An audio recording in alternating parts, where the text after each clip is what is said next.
Gala sa Manama.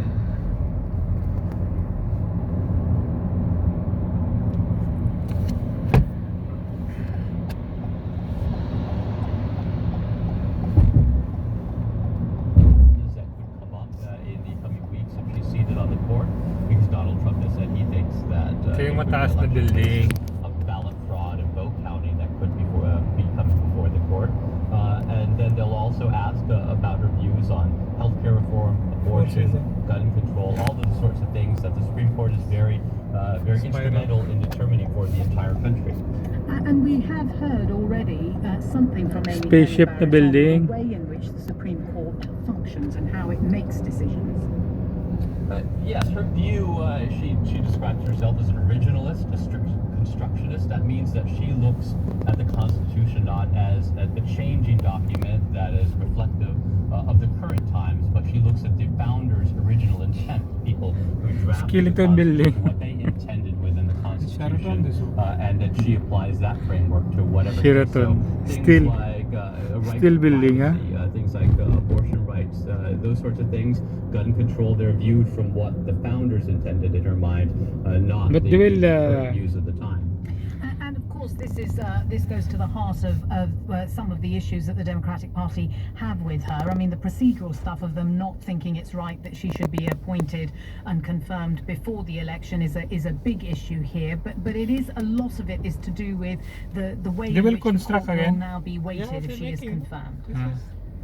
It is going to be a dramatic swing in the ideological makeup of the court. If Ruth Bader Ginsburg, demolish only the concrete of the left on the court, one of the most outspoken and vocal liberal justices, is replaced by someone like Amy Coney Barrett, who, by all accounts, is more conservative. So I think the stakes here are enormous, and the procedural issues also, as you mentioned, are very important to Democrats. I think they want to point out that this shouldn't be happening this close, and that the Republicans are pushing this through quickly, whereas 4 years ago they held the seat open for months until after an election, so Donald Trump, not Democrat Barack Obama, could fill that seat.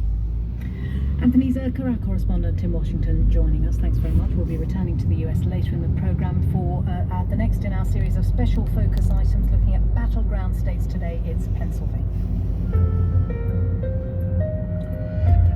Now, industries affected by the COVID-19 pandemic, none has been hit harder than travel and tourism. The UN estimates that income from the sector, which was nearly $1.5 trillion last year, has collapsed by 80%, with 120 million jobs at risk.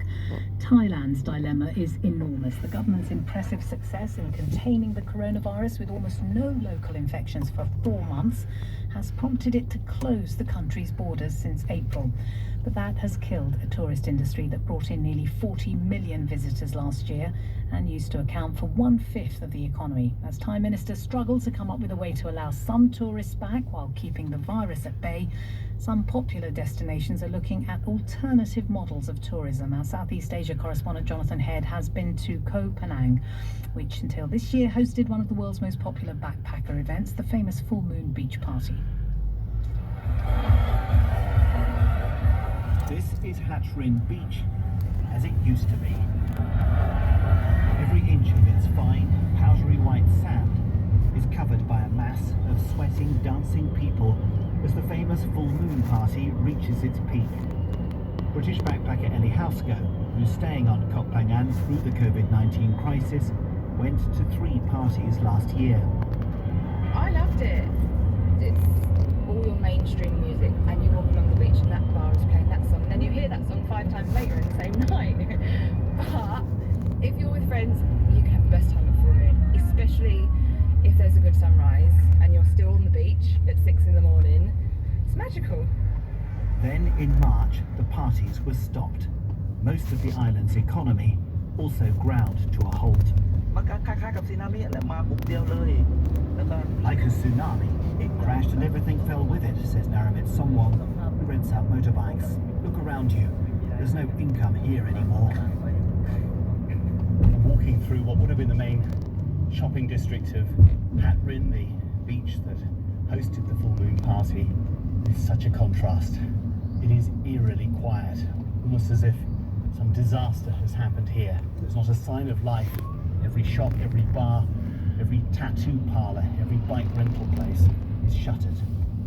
Pretty much like since March, literally overnight, we are now on about 20% income. Rachel Kircher came to Koh Phangan with her husband Stuart 6 years ago, fell in love with the island and built a group of beachside villas to rent to tourists. Every single one of our guests were international tourists, so we struggled for the last 6 months, and now we're trying to change strategy. We are trying to source domestic tourism just to try and stay afloat and cover costs Ito na really. yung lugar na madaming Pilipino nakatira.